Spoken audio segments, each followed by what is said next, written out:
So to your question, I think you have to understand what the word reparations means first. So reparations, you are repairing something that you have broken. You are paying for something that you were supposed to pay for. I'm not saying that there aren't people living in America today who are suffering and are going through pain and strife because of what's happening when it comes to, machines taking jobs, factories becoming industrialized, etc. But reparations is a specific conversation about a specific time in America, and that is black people were slaves. Article that got a lot of attention in The Atlantic a couple of years ago called The Case for Reparations by Ta-Nehisi Coates. Quote, "White supremacy is a force so fundamental to America that it is difficult to imagine the country without it. Reparations is the price we must pay to see ourselves squarely." Close quote. And Tom Sowell, who actually saw Jim Crow with his own eyes and experienced it, responds how? It would be nice to know his evidence for what he said, just to be old-fashioned about it. No, it was a rotten system.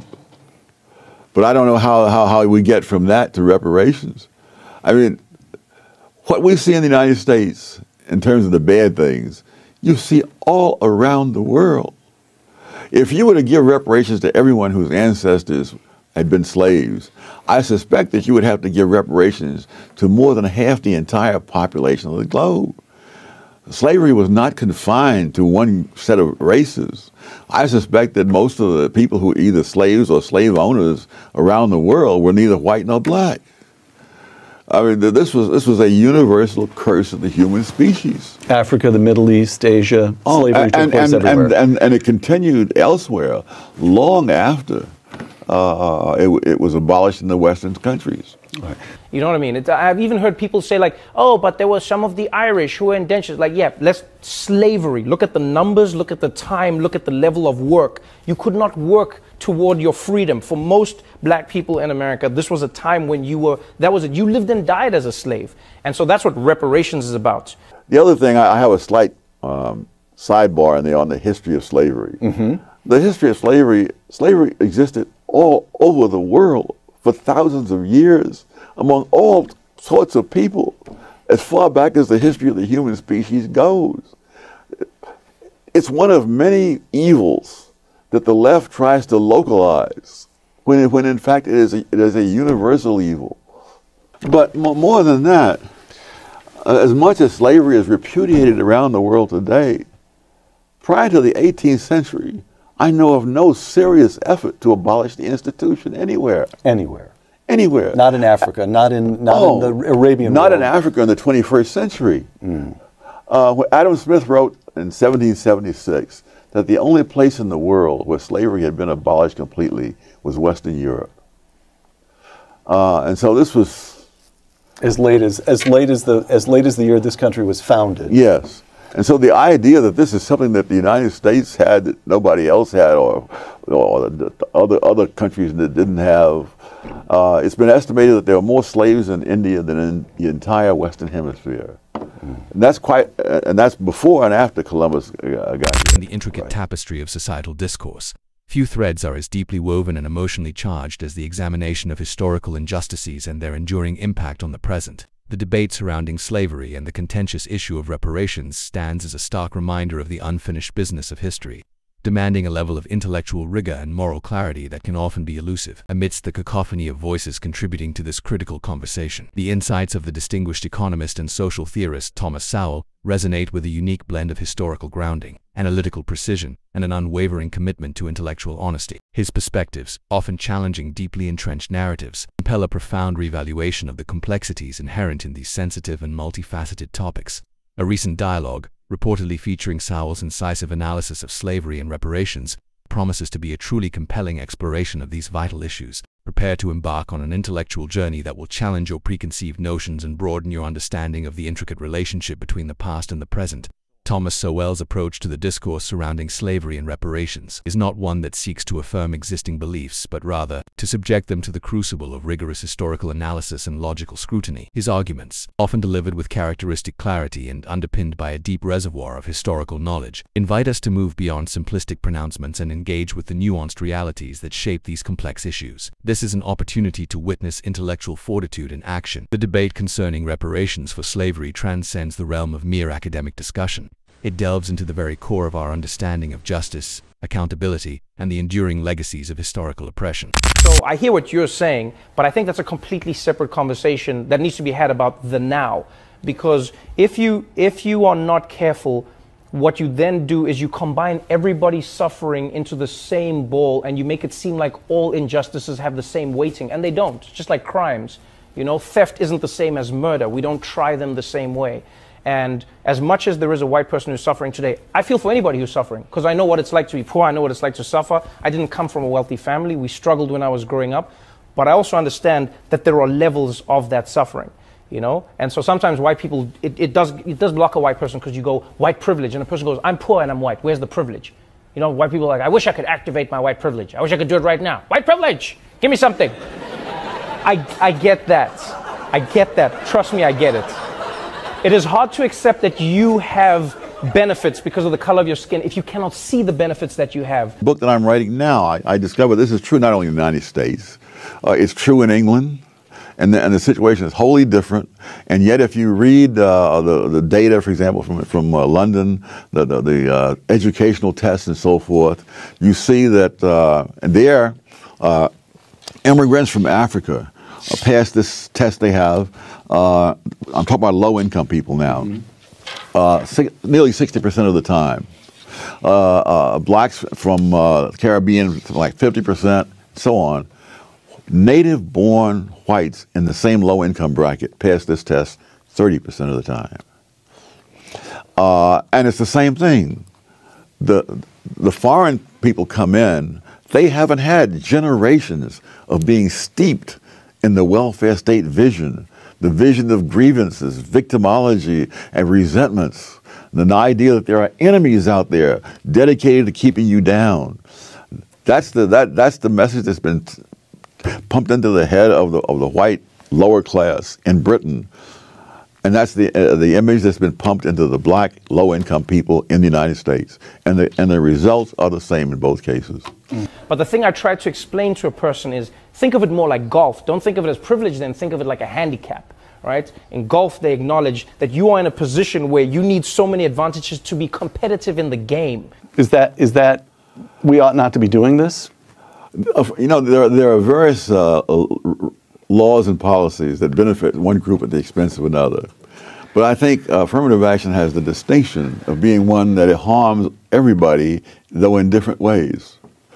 And so there's a lot of evidence that there are black kids who have all the qualifications to be successes in college, who nevertheless are failures because they are systematically mismatched with institutions whose standards they don't meet, even though they may meet the standards of 80 or 90% of the colleges in America. I remember first aware of this when I was teaching at Cornell, and I found that half the black students at Cornell were on some kind of academic probation. And so I went over to the administration building and looked up the SATs of these students. The average black student at Cornell at that time scored at the 75th percentile. Which is pretty darn good. Yes. And so that means that in most colleges in this country, they would have no trouble, and many of them would be on the dean's list. But at Cornell, the average liberal arts student at that time was in the 99th percentile. And when you're teaching the students like that, you teach at a pace that most people of any race cannot keep up with. And it was always complained that I was assigning all kinds of reading. But heck, I'm teaching kids who are in the top 1%. They can keep up with the reading that I'm assigning. So Cornell was taking very talented black kids and spending 4 years teaching them to feel inadequate. Yes, and succeeding at that. Right? So what they say is you have a handicap of 15, so that means like you're going to be hitting from this tee and you get more chances to get the ball in because we understand the position you're in. And if you're a black person in America, from slavery, from day one, pondering all this, I noticed something, a column that you wrote, this is a couple of years ago, in which you rebutted Nicholas Kristof of the New York Times. And Kristof had ascribed the gaps between African Americans and whites in America, gaps in wealth, gaps in educational achievement, the usual gaps, to, and this is a quotation from Kristof, to the lingering effects of slavery, close quote. Oh, yes. And here's Tom Sowell, quote, "If we wanted to be serious about evidence, we might compare where blacks stood 100 years after the end of slavery with where they stood after 30 years of the liberal welfare state. In other words, we could compare hard evidence on the legacy of slavery with hard evidence on the legacy of liberals," close quote.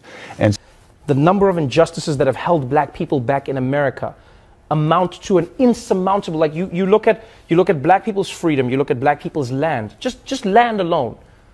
The amount of wealth you can acquire over time if you own land is exponential, because you have the land, you have the fact that you can borrow based on the land, you have the fact that you can use the money that you have borrowed to grow more wealth, you can use it to grow your family's wealth. Just taking that away from black people alone.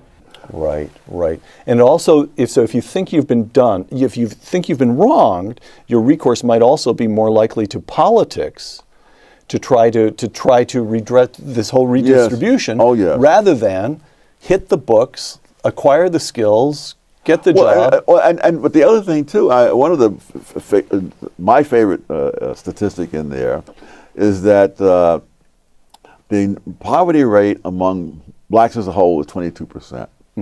Among whites as a whole is 11%, and among black married couples is 7.5%. So And it's been and black married couples have never had a poverty rate as high as 10% in any year since 1994. all right. So to the cry, what is to be done? Tom Sowell answers: It's been done. get but- an education, get married, have kids after you get married. That's sort of the answer, right? Well, yes, and the things that work for other people tend to work pretty generally. All right. Is crippling them. And so you combine that with slavery, and then you look at Jim Crow laws. You didn't let black people in America live in the areas that they wanted to live in. They couldn't get loans from the banks that they wanted to get loans from. And then on top of that, when they started getting the loans from American banks were found to be giving them higher interest rates, when in fact they were the same risk as many of the other races that they were giving loans to. So when you combine all of those things, I think it's safe to say that black Americans have a conversation that they need to be having with the United States. Doesn't involve me, doesn't involve white people, it's like, yo, American government, meet the black people. That's it. Have that conversation. In terms of political leaders, all the incentives politically are for black leaders to blame all problems in the black community on the larger society. And that enables them to take on the role of being the defender of the black community against enemies, which in turn creates the situation in which many blacks don't feel that anything that they do is going to help themselves unless it's done politically as a group. That there's no point. I mean, why would you, if you believe what they say, why would you want to knock yourself out in school knowing that the man is not going to let you get anywhere? One of the most pathetic things I heard in recent years was a young black man saying that, at one point he thought he would join the Air Force and become a pilot. And then he says he realized that the white man is not going to let a black man become a pilot. And he was saying this decades after the Tennessee Airmen had established their reputation in combat in Europe. But the hopelessness is one of the big products of the race industry. That you have no chance. I remember giving a talk at Marquette, and at the end of the talk, among the questions that was asked, a young black man got up and he said, "Even though I am graduating from Marquette University, what hope is there for me?" And having gone through college when I was in the 50s, I don't remember any blacks saying that in the 1950s, when there was a lot more obstacles to overcome than there were when this guy is graduating from Marquette. But you have to produce that kind of feeling in order to serve the interests of those in the race industry. Somewhere watching this interview, there's a young Thomas Sowell. There's an African American who's smart and wants to do something with his life. It seems to me we've already got one piece of advice you'd offer to him is stay away from the races industry. Stay away from the race hustlers. What advice would you give a young Thomas Sowell? How do you make something of yourself as an African American in America today? The way anybody else would. You equip yourself with skills that people are willing to pay for. All right. Tom. Sowell, with his hallmark analytical precision, challenges the very foundational logic that underpins the arguments for reparations. He astutely draws attention to the undeniable historical reality that slavery was not an anomaly confined to American shores or even to the Western world. Sowell's deeply rooted historical perspective compels us to confront the uncomfortable truth that the abhorrent practice of enslavement was regrettably a universal evil, not uniquely confined to the historical narrative of the West. He underscores the critical point that diverse populations and cultures across the globe engaged in the practice of slavery for extended periods throughout history, while the West eventually embarked on a significant, albeit belated, journey toward the abolition of slavery, a development worthy of historical note.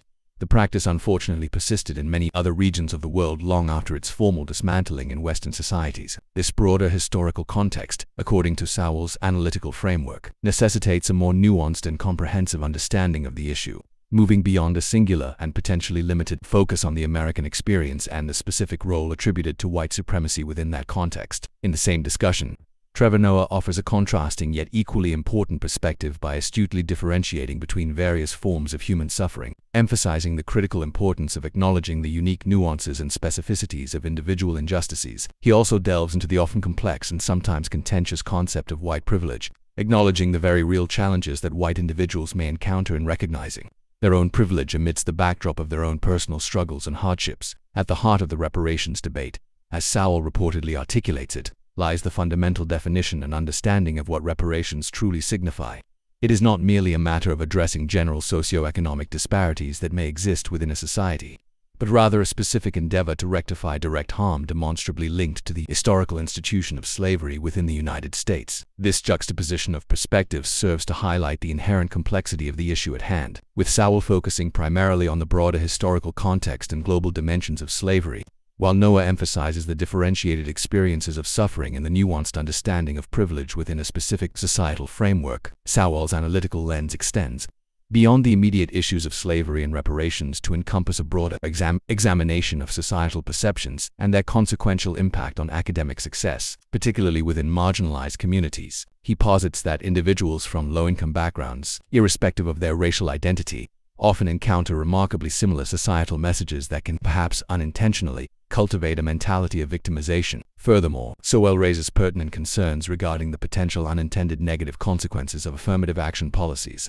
suggesting that such policies may inadvertently create harm by misaligning students with academic institutions that may not be the most suitable environment for their specific qualifications and needs. Drawing upon concrete examples, the summary highlights Sowell's observations concerning the academic environment at Cornell University and its potential influence on the confidence and self-perception of black students, despite achieving academic scores that place them in the commendable 75th percentile.